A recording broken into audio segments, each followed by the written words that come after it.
Hello student, हम लोगों के लास्ट क्लास में टॉपिक चल रहा था एपोमिक्सिस के बारे में। और एपोमिक्सिस के बारे में हम लोगों ने पढ़ लिया था कि एपोमिक्सिस क्या होती है। इसके साथ साथ हम लोगों ने टाइप्स ऑफ एपोमिक्सिस भी पढ़ लिए थे और पढ़ लिया था इम्पोर्टेंस ऑफ एपोमिक्सिस के बारे में, या एपोमिक्सिस के द्वारा हमें क्या क्या या एपोमिक्सिस के क्या महत्व है, इसके बारे में हम लोगों ने पढ़ लिया था। आज जो हमारा टॉपिक है वो है एगैमोस्पर्मी। तो अपना टॉपिक क्या है भाई? एगैमोस्पर्मी। हिंदी में बोलते हैं अनिषेक बीजता।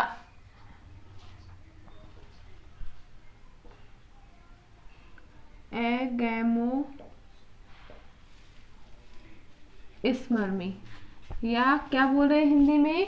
अनिषेक बीजता। अनिषेक बीजता, अनिषेक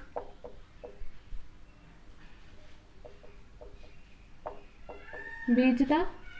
सबसे पहले तो हम लोग जान लेते हैं व्हाट इज एगैमोस्पर्मी।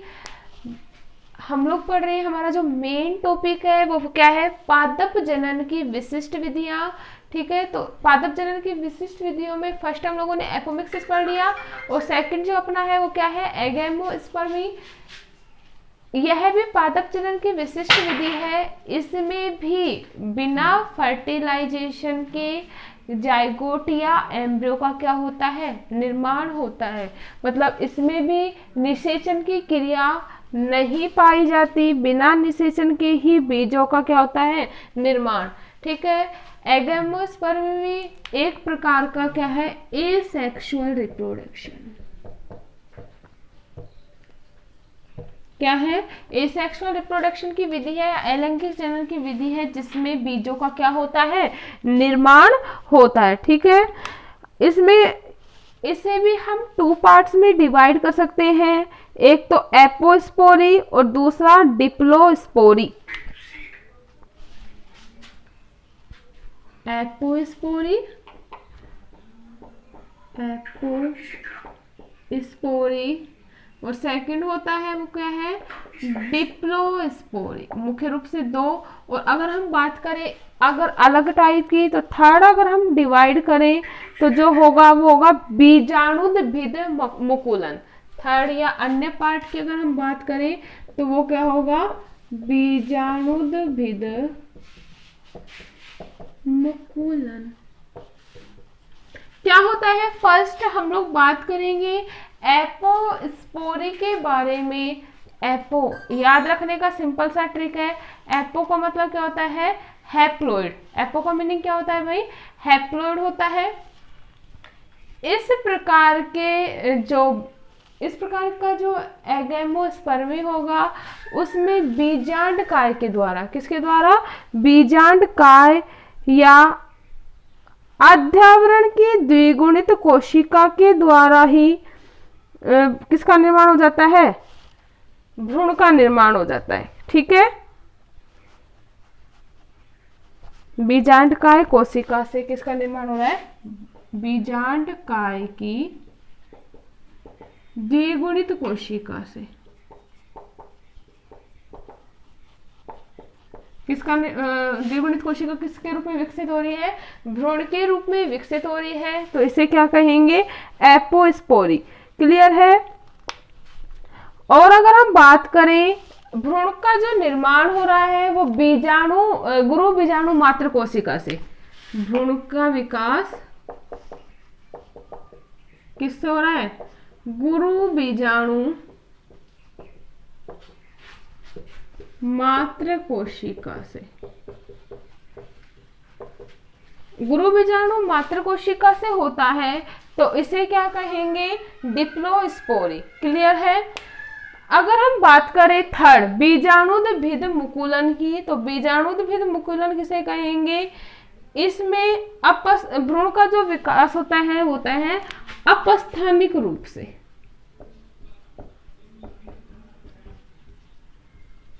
किस रूप में होगा भाई? भ्रूण का जो विकास होता है वो अपस्थानिक रूप से होता है, तो इसे क्या कह सकते हैं हम लोग? बीजाणुद्भिद मुकुलन इस प्रकार के जो एगेमोस्पर्मी है वो मुख्य रूप से पाई जाती है संतरा, नागफनी और आम में। एग्जाम्पल की अगर हम बात करें तो किसमें, संतरा, नागफनी आदि में जो भ्रूण विकास की प्रक्रिया पाई जाती है वो कैसी पाई जाती है, एगेमोस्पर्मी टाइप की। क्लियर है? तो ये था हमारा एगेमोस्पर्मी के बारे में। नेक्स्ट हम बात करेंगे माइक्रो प्रोपगेशन या सूक्ष्म प्रवर्धन। क्या है भाई नेक्स्ट टॉपिक अपना? नेक्स्ट पादप जनन की जो विधि है, विशिष्ट विधि, वो क्या है, माइक्रो प्रोपगेशन, या हम लोग बोल सकते हैं सूक्ष्म प्रवर्धन। क्या होता है माइक्रो प्रोपगेशन या सूक्ष्म प्रवर्धन? इस प्रकार का जो प्रोपगेशन होता है वो मुख्य रूप से यूज किया जाता है औषधीय महत्व के पादपों के लिए। किसके लिए यूज किया जाता है भाई? औषधीय महत्व के पादपों के लिए यूज किया जाता है। It is the type of vegetative reproduction. इसका टाइप है वेजिटेटिव रिप्रोडक्शन का प्रकार है। इसमें पादप के विभिन्न भागों के द्वारा, किसके द्वारा भाई? पादप के विभिन्न भागों के द्वारा संपूर्ण पादप का या बीज का क्या किया जाता है, निर्माण किया जाता है। अगर हम बात करें कि वेजिटेटिव रिप्रोडक्शन और फिर माइक्रो प्रोपगेशन में क्या डिफरेंस होगा, we all know that student, जो वेजिटेटिव रिप्रोडक्शन पाया जाता है वो नेचुरली अकर होता है। प्लांट्स में कैसे पाई जाती है, नेचुरल मेथड है रिप्रोडक्शन का। जबकि अगर हम बात करें माइक्रो प्रोपगेशन की, तो माइक्रो प्रोपगेशन की जो टेक्निक्स होती है वो आर्टिफिशियली यूज की जाती है सीड ऑब्टेन करने के लिए या न्यू प्लांटलेट्स ऑब्टेन करने के लिए। क्लियर है? मतलब नए पादपों को यूज प्राप्त करने के लिए या सीड प्राप्त करने के लिए माइक्रो प्रोपगेशन टेक्निक का क्या किया जाता है, उपयोग किया जाता है, या सूक्ष्म प्रवर्धन का क्या किया जाता है, उपयोग किया जाता है। इसमें क्या किया जाएगा, मेथड्स कैसे यूज किया जाता है कि इस प्रकार के रिप्रोडक्शन में पादप के विभिन्न भागों को लेकर, पादप के विभिन्न भागों के द्वारा कृत्रिम माध्यम या हम लोग बोल सकते हैं पोषक माध्यम में उन्हें क्या किया जाता है, संवर्धित किया जाता है। पोषक माध्यम में उसे क्या किया जाएगा भाई, संवर्धित। पोषक माध्यम क्या होता है, वह माध्यम जिसमें प्लांट्स के लिए सभी न्यूट्रिएंट्स अवेलेबल हो या सभी पोषक पदार्थ उपलब्ध हो पादप की वृद्धि के लिए। ऐसे माध्यम को क्या कहेंगे, पोषक माध्यम।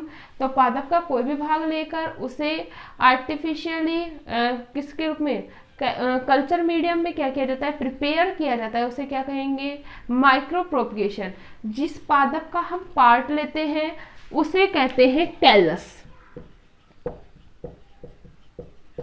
क्या कहेंगे भाई, कैलस कहते हैं। Callus it is a small part of the plant.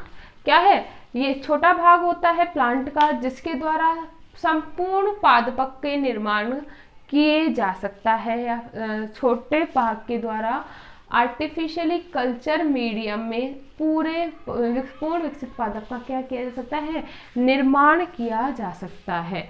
ठीक है, तो इसमें यह विधि कौन सी होगी भाई, माइक्रो प्रोपगेशन। इतना क्लियर है। जो माइक्रो प्रोपगेशन पादप का किया जाता है इसमें स्मॉल सेल के द्वारा या छोटी कोशिकाओं के द्वारा भी निजर्मीकृत और स्थिर परिस्थितियों में संपूर्ण पादप का क्या किया जा सकता है, निर्माण किया जा सकता है। अगर हम बात करें इम्पोर्टेंस ऑफ माइक्रो प्रोपगेशन की या सूक्ष्म परिवर्धन का क्या महत्व है, तो सूक्ष्म परिवर्धन का महत्व यह है कि इससे बहुत अधिक मात्रा में, किसमें, बहुत अधिक मात्रा में उन्नत गुण वाले पादप प्राप्त किए जा सकते हैं। इसके साथ ही साथ इसमें कम स्थान पर व कम समय में बहुत अधिक मात्रा में क्या कर सकते हैं, पादपों का निर्माण किया जा सकता है। क्लियर है। तो इम्पोर्टेंस क्या होगी,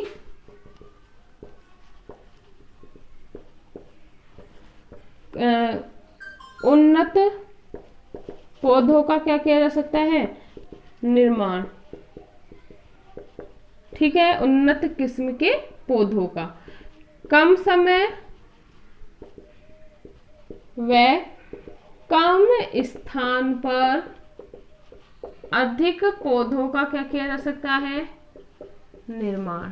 अधिक पौधों का निर्माण किया जा सकता है। और सबसे इम्पोर्टेंस माइक्रो प्रोपगेशन के द्वारा क्या होगा, सबसे इम्पोर्टेंस जो होता है वो यह होता है, इनका उपयोग वैज्ञानिक अनुसंधान के लिए भी किया जा सकता है। ठीक है, किसमें कर सकते हैं भाई, माइक्रो प्रोपगेशन द्वारा प्राप्त पादपों का उपयोग अनुसंधान संस्थानों में क्या किया जा सकता है, इसका यूज किया जा सकता है। ठीक है, और सूक्ष्म प्रवर्धन के द्वारा आर्थिक महत्व के पादपों का, सूक्ष्म प्रवर्धन द्वारा आर्थिक महत्व के पादपों का, आर्थिक महत्व के पादपों का निर्माण किया जा सकता है। ठीक है, सबसे इम्पोर्टेंट बात, इनका जो निर्माण होता है वो अनुसंधान कार्यालयों में नियंत्रित परिस्थितियों में किया जाता है। क्लियर है, तो ये था हमारा एगेमोस्पर्मी और माइक्रो प्रोपगेशन के बारे में। नेक्स्ट क्लास में हम लोग पढ़ेंगे पॉली एम्ब्रियोनी या बहुभ्रूणता के बारे में। क्लियर है।